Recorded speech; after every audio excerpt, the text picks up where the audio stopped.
Welcome friends, প্রত্যেককে স্বাগত আমাদের ইউটিউব চ্যানেলে। যে সমস্ত ভিউয়ার্সরা প্রথমবার চ্যানেলটি দেখছেন তারা অবশ্যই চ্যানেলটিকে সাবস্ক্রাইব করে দেবেন এবং চ্যানেলের পাশে থাকা বেল আইকনটি প্রেস করবেন যাতে এই ধরনের খবরাখবর সবচেয়ে আগে সবচেয়ে দ্রুত আপনাদের কাছে পৌঁছে যায়। তো আজকে যে বিষয় নিয়ে কথা বলবো সেটা হচ্ছে একটা ঐতিহাসিক লড়াইয়ের পরিসমাপ্তি ঘটলো। আপনারা জেনে থাকবেন যে একটি জেলায় টেবিল পেতে প্রাথমিকের চাকরি বিক্রি হয়েছিল। একদম ক্লাস 2 এর বাচ্চারাও জানে যে এই জেলায় ওই সময়ে কীভাবে চাকরিগুলো বিক্রি হয়েছে। হাওড়ার ক্ষেত্রে আমরা দেখেছি 2009-এর ম্যাটারে, যেখানে পরীক্ষায় বসেনি, ভুতুরে নিয়োগ হচ্ছে, আনন্দবাজার বড় বড় হেডিং বেরিয়েছে, কিন্তু তারা আজকে বহাল তবিতে চাকরি করছে এখনও। সেম একটা ঘটনা আপনাদের জানাবো সম্প্রতি, একদম সম্প্রতি এপ্রিল মাসের মাঝামাঝি সময়ে 2025 সালে এই মামলাটি খারিজ করে দেন, যেটা 2017 সালের করা একটি মামলা। যে মামলাতে এই জেলা যদি ধরা পড়তো না, বড় বড় মাথা কিন্তু বেরোনোর সম্ভাবনা ছিল। কি সুন্দর সুন্দর অভিযোগগুলো আনা হয়েছিল, সবকটাই সুন্দর হলেও সবকটা বেনিয়ম ঘোটালার অভিযোগ। যেমন একটা অভিযোগ আপনাদের বলি যে 50% ক্যান্ডিডেটের পেন্সিলে তারা ওএমআর শিট ফিল আপ করেছিল, পেন্সিলে, এবং ওএমআর শিট হোক বা অ্যান্সার স্ক্রিপ্ট তারা সব ফিল আপ করেছিল এবং সেগুলোকে ইরেজ করা হয়েছিল, এমনই অভিযোগ আনা হয়েছিল। এবং সেক্ষেত্রে সেগুলোকে অল্টার করা হয়েছিল, বেশ কিছু প্রার্থীকে 10-এ 10 দেওয়া হয়েছিল। এই ধরনের জিনিসগুলো আছে। ওএমআর যে শিট ছিল, এখানেও ওএমআর শিট ছিল, সেখানে ছোট ছোট করে ফাঁকা রাখা হয়েছিল যাতে করে সেই জায়গাগুলোতে পরবর্তী ক্ষেত্রে ফিল আপ করা যায়। এই ধরনের বেশ কিছু অভিযোগ আনা হয়েছিল। ইভেন পরীক্ষায় বসেনি এই ধরনের অভিযোগে কিন্তু আনা হয়েছে। সেই মামলা কিন্তু আপনারা দেখতেই পাচ্ছেন।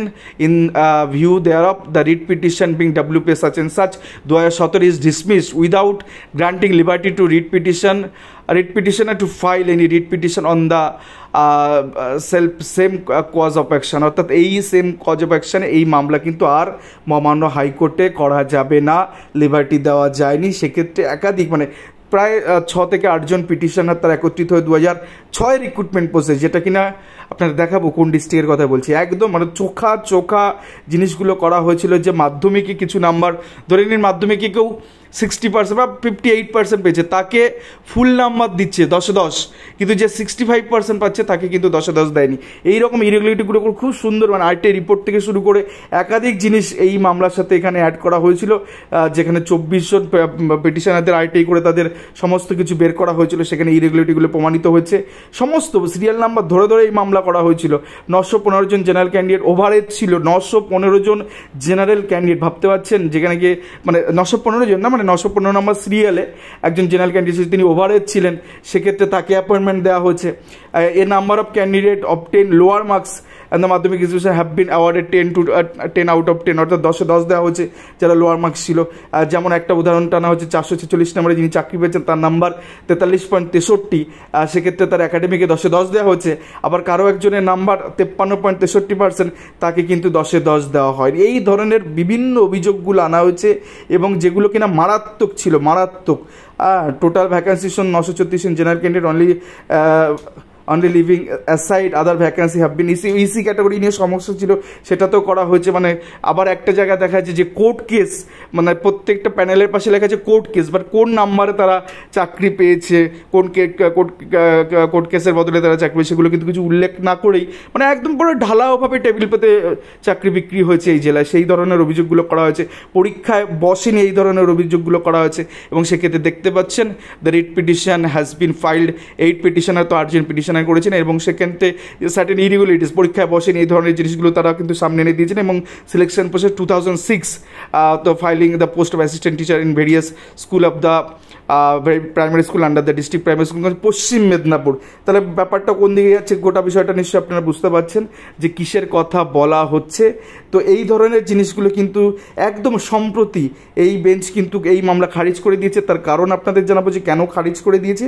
তো মোটামুটিভাবে একদম মারাত্মক একটা মামলা, যে মামলায় বহু লোকে তাকিয়েছিল যে এই জেলায় কিছু হয়তো জিনিসগুলো ঠিকঠাকভাবে করা হবে বা জিনিসগুলো ধরা পড়বে, কিন্তু আদতে সেই জিনিসগুলো কোর্ট কিন্তু অ্যালিগেশনগুলো ঠিকঠাকই ছিল, কিন্তু যে ছোট সিলি মিস্টেক এই মামলার ক্ষেত্রে ধরা পড়েছে এবং কার্যত পিটিশনারদের কোর্টে তলব করা হয়েছিল কী কারণে সেটা আপনাদের জানাবো।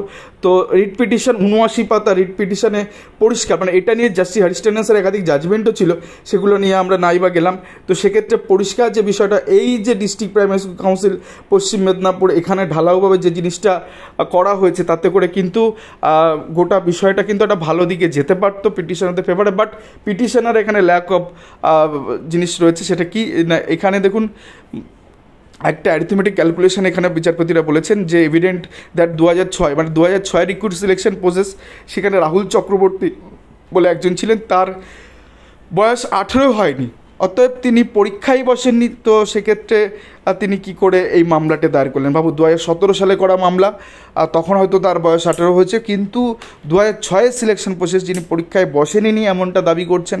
সেক্ষেত্রে এই কাউন্সিলের যিনি আইনজীবী ছিলেন, তো সেক্ষেত্রে এই জিনিসটা কোর্ট ক্যালকুলেশন করেছে যে 2000 ইভেন মামলা করার সময় তার 18 বছর হয়নি, 2017 সালে তার 18 বছর হয়নি, সে কী করে 2006 সালে সিলেকশন প্রসেসকে তিনি চ্যালেঞ্জ করবেন? তো সেই জায়গা থেকে এই 8 জনের মামলাটা কিন্তু কোথাও না কোথাও কি ডিসমিস করে দেন বিচারপতি। তো সেক্ষেত্রে এই মামলা ডিভিশনে যাবে বলে মনে হয় না, তো কারণ আন্ডার এজ তো বুঝতেই পারছেন তার এখতিয়ার নেই মামলা করার। তো সেই জায়গা থেকে এই মামলাটা ডিসমিস করেছে, কিন্তু গ্রাউন্ডটা পুরো সলিড গ্রাউন্ড ছিল। 79 পাতার এই যে মামলা, সেখানে বিভিন্ন ইরেগুলারিটি বা বেনিয়ম অনিয়মগুলোকে তুলে ধরা হয়েছিল, যেখানে পেন্সিলে নাম্বার দেওয়া হয়েছিল, 50% ক্যান্ডিডেটের নাম্বার অদল বদল করা হয়েছিল। এই সমস্ত জিনিসের জন্য কিন্তু মামলাটা খুব গুরুত্বপূর্ণ ছিল।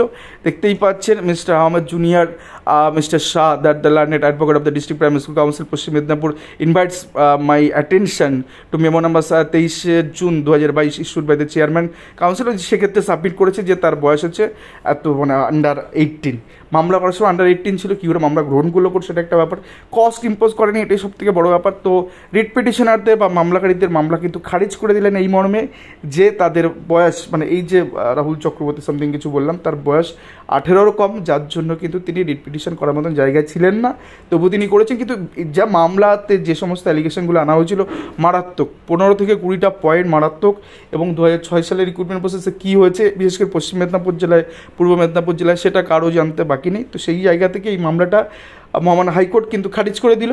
তো রিলিফ পেল district primary school council Paschim Medinipur. এর আগে একাধিক মামলা জেসি বিশ্বজিৎ বসুর স্যারের বেঞ্চে কিন্তু প্যানেলকে কাস্টাডিতে রাখতে বলেছিল, ডিএমের কাস্টাডিতে একাধিক বিষয়, সেগুলো নিয়ে আপনাদের খবর করেছি। তো এই একটা নতুন খবর, যেখানে গিয়ে এই মামলায় অন্তত এই জেলার চেয়ারম্যান সহ একাধিক তাবড় নেতা নেতৃত্ব কিন্তু বেঁচে গেলেন। ধন্যবাদ। এই ছিল আজকে গুরুত্বপূর্ণ ভিডিও।